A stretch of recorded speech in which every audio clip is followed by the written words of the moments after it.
Condenser लगाना, condenser installation करना outdoor के अंदर। उसके लिए हमें चाहिए होगा LPG can, blue lamp, tester, रेती, नॉक प्लास, जो charging line, gauge, welding road, lighter.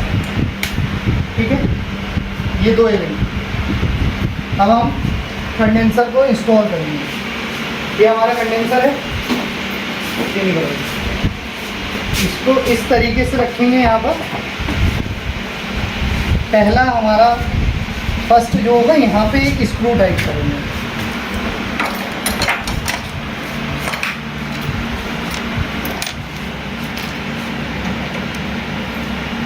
ये स्क्रू जो हम टाइट कर रहे हैं इस टाइम, इस स्क्रू को हम छोड़ेंगे नहीं यहाँ पर।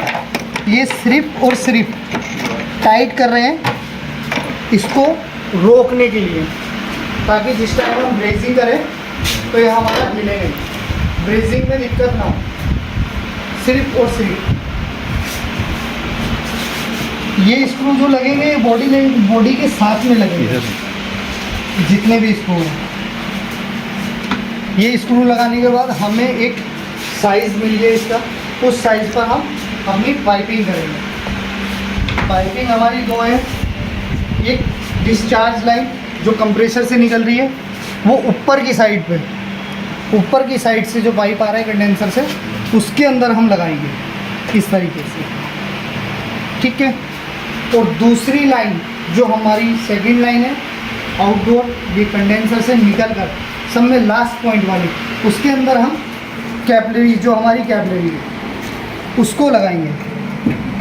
ठीक, ये दोनों लगाने के बाद फिर हम इसके अंदर में ब्रेजिंग करेंगे। ब्रेजिंग में हमें चाहिए होगा LPG can, torch, welding rod, flex,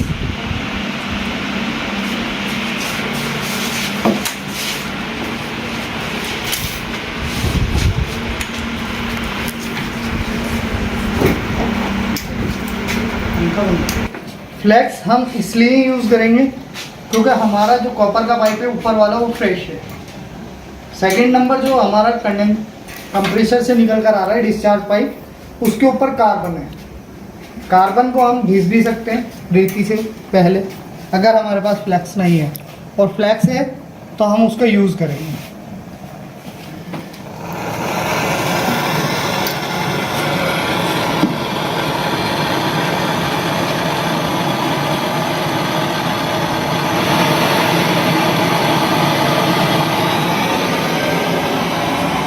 कभी भी हम बत्ती चलाते हैं, हम बत्ती इस तरह से नहीं चलाएंगे, क्योंकि हम ये टाँका तो लगाएंगे।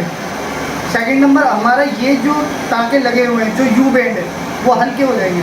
हम हमेशा बत्ती सेट इस तरह से लगाएंगे ताकि हमारा कंडेंसर पे, नए कंडेंसर पे कोई फ़र्क ना पड़े, किसी भी एक्स्ट्रा पाइपिंग पर फ़र्क ना पड़े।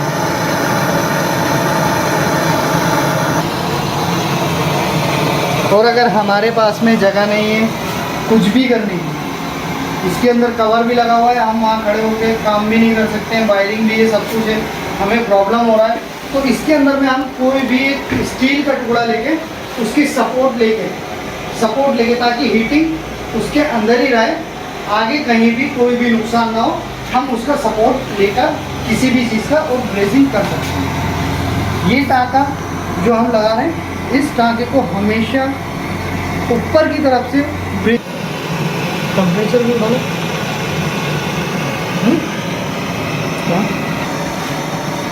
वेल्डिंग रोड को हम ऊपर से भिगा के नीचे की तरफ डाउन करेंगे।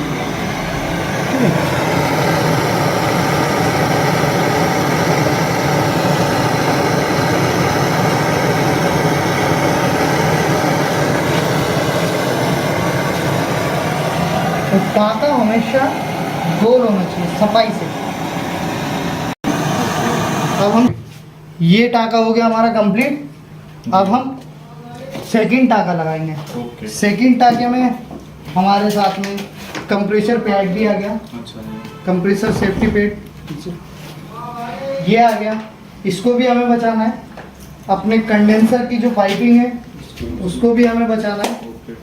ठीक, ठीक है। उसके लिए जिस तरह से हम लैंप चलाएंगे वो तरीका ये होगा, यहाँ से ऐसे।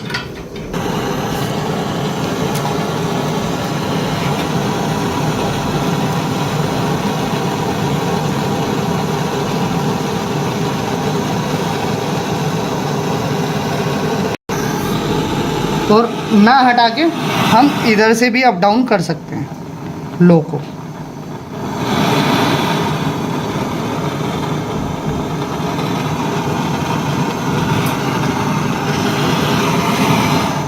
ये टांका लगाने के बाद हम कैपलरी का टांका भी पक्का कर देंगे, जिससे कि आगे लीकेज ना हो,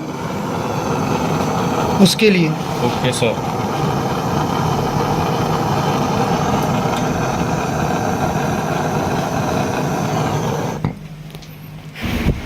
अब हमने यहाँ पे दोनों टाँके, फर्स्ट और सेकंड, दोनों टाँके लगा चुके हैं। अब इसके अंदर में हम प्रेशर होल्ड करेंगे, क्योंकि जो टाँके हमने लगाए उनका लीक टेस्ट भी लेना है। वो टाँके लीक नहीं है, आगे हमारे वाल है, सेक्शन वाल है, डिस्चार्ज वाल है, उनका भी लीक टेस्ट लेना है। सेकंड नंबर हमारा डिस्चार्ज पाइप है, उसका भी, इसका भी, सेक्शन पाइप का पूरा एज इट इज नीचे से ऊपर तक सब जगह हमें लीक टेस्ट करना है। लीक टेस्टिंग के बाद हम लोग इसकी फिटिंग करें। ठीक है,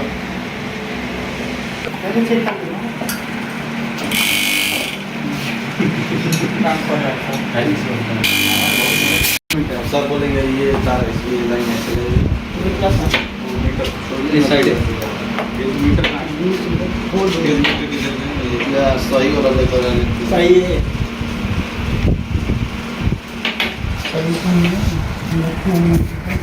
अरे सब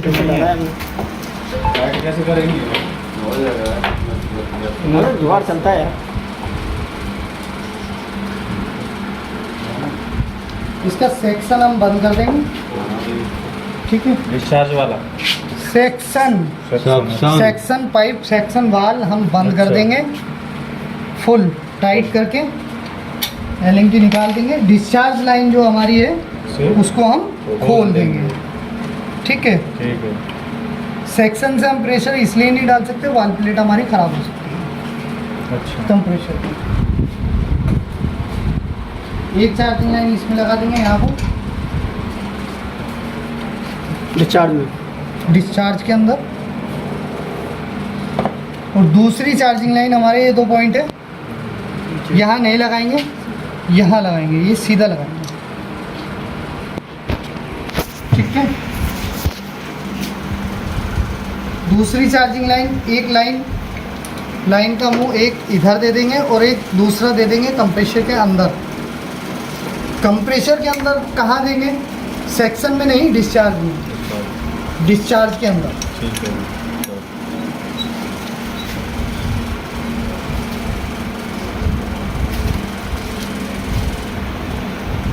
कंप्रेसर ऑन करेंगे अब।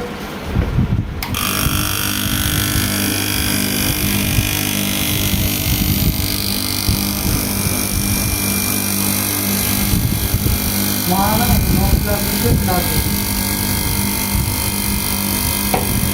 अब जब हम इसको कंप्रेसर को ऑन कर देंगे अपने, तो हम मीटर के अंदर देखते रहेंगे 200 से 250 प्रेशर सिर्फ इसके अंदर हम।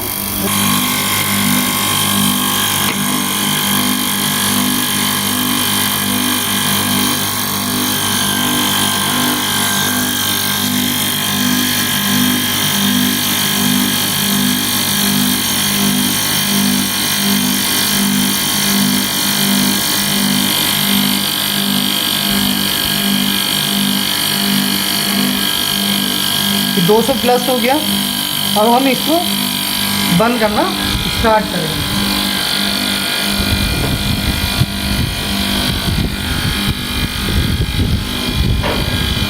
दो सौ 250 होगी, हम इसको फुल बंद कर देंगे, उसके तुरंत कंप्रेसर बंद कर देंगे, ठीक है। ये बंद हो गया। बंद होने के बाद हम लीड टेस्ट नहीं लेंगे, हमारी जो कंप्रेसर है जिससे हम प्रेशर होल्ड कर रहे हैं उसका प्रेशर उड़ाएंगे।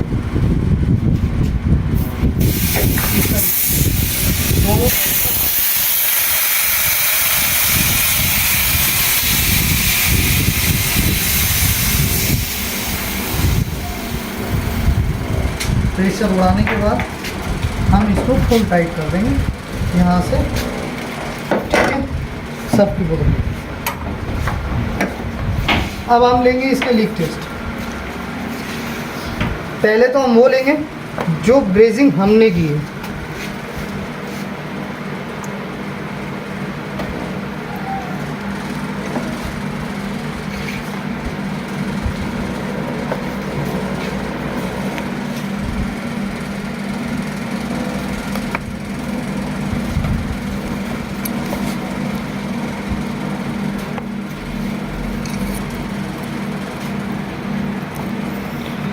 हम स्पंज से भी ले सकते हैं, झाग बना के फोम से भी इसकी ले सकते हैं।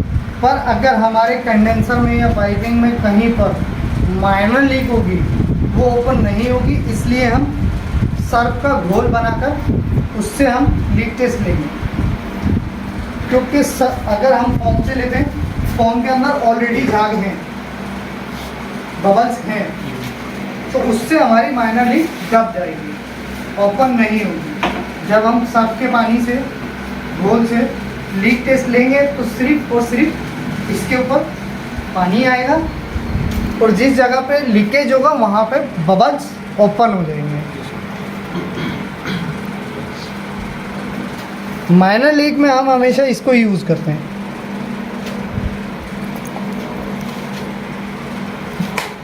ये हमारे कंप्रेसर की डिस्चार्ज है, ये हमारे कंप्रेसर की सेक्शन है। और हमारे एसी के अंदर जितने भी जॉइंट है हम सारे के सारे ही चेक करेंगे।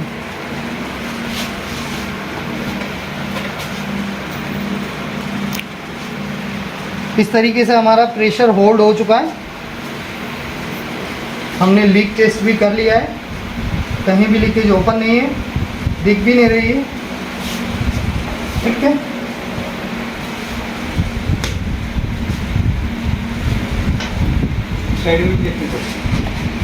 सेक्शन लाइन से हम हमेशा गैस फिल करते हैं, तो उसके अंदर में पहले हमारे कंप्रेसर के डोम में पहुंचेगा, ठीक है। फिर डिस्चार्ज में धीरे धीरे रिलीज होगा, धीरे धीरे वो कंडेंसर में पहुंचेगा, फिर हमारा रिटर्न बाहर होगा, ठीक है। पर जब हमें लीक टेस्ट लेना है अपने कंडेंसर का, जो टाके हमने मारे, ठीक है, उनका लीक टेस्ट लेना है, और जो टाके ऑलरेडी पहले से लगे हुए हैं उनका लीक टेस्ट लेना है। इसलिए हम डिस्चार्ज से जो प्रेशर डालेंगे वो कैपिलरी से होते हुए, कैपिलरी भी हमारी फ्लैश हो गई, साफ हो गई, कैपिलरी से होते हुए कंडेंसर में होकर ऊपर वाले पाइप से कंप्रेसर के अंदर होल्ड होगा। तो सबसे ज़्यादा प्रेशर का जो लोड है वो हमारे टाँकों पर है, जितने भी ये टाँके उनके ऊपर है, उस ब्रेजिंग पर सबसे ज़्यादा लोड है। अब जो प्रेशर का लोड है वो कंडेंसर के ऊपर है, ना कि कंप्रेसर में होल्ड है। ज़्यादातर हमारा जो प्रेशर है कंडेंसर के अंदर होल्ड ये है, इसलिए हम डिस्चार्ज लाइन से प्रेशर डालते हैं। अब हमें प्रेशर होल्ड करे हुए इसके अंदर कम से कम 20 से 25 मिनट हो चुके, ठीक है। प्रेशर हमारा 250 था, 250 है अभी भी, प्रेशर जहाँ था वहीं है रुका हुआ। इसका मतलब हमारे एसी के कंडेंसर के अंदर या पाइपिंग के अंदर सारा वाल, हाफ का वाल, क्वार्टर का वाल, capillary, discharge pipe, capillary pipe, सब जगह किसी भी पाइप में हमारे लीकेज नहीं है। अब सेकंड नंबर हम इसकी फिटिंग करेंगे। प्रेशर ना होगा, प्रेशर अभी होल्ड ही रहेगा। अब हम इसकी फिटिंग करेंगे। फिटिंग के अंदर आगे का कवर लगाएंगे, साइड कवर लगाएंगे, वो साइड कवर लगाएंगे, वो साइड कवर लगाएंगे, ठीक है। ये सब करेंगे। इस साइड कवर को हम छोड़ देंगे क्योंकि अभी हमें 20 से 25 मिनट हुआ है प्रेशर डालेंगे। थोड़ा टाइम जब तक हम इसको फिटिंग करेंगे हमारा प्रेशर होल्ड रहेगा, क्योंकि हम दोबारा इसकी लीक टेस्ट लेंगे। इसलिए जो माइनर लीक होती है उसको ओपन होने में थोड़ा टाइम लगता है, इसलिए हम पहले इसकी फिटिंग करेंगे, आधी फिटिंग करेंगे। कवर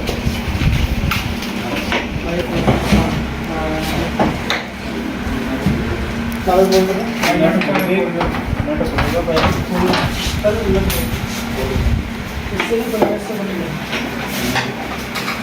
अंदाजा नहीं है अभी ये वाला लगेगा छोटा ये वाला लगेगा ना सबसे छोटा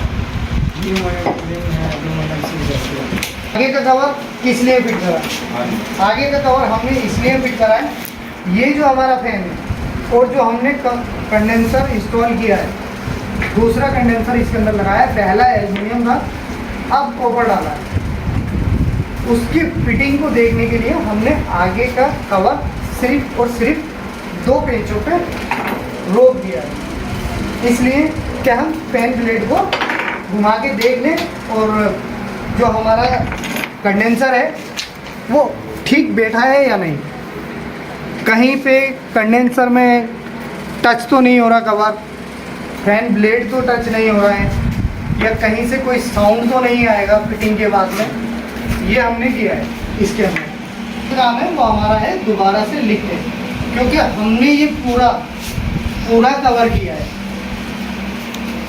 दूसरा जो हमारा पॉइंट है लास्ट पॉइंट जो है हमारा वो है हमारा बाल की जड़ से लीकेज टेस्ट करना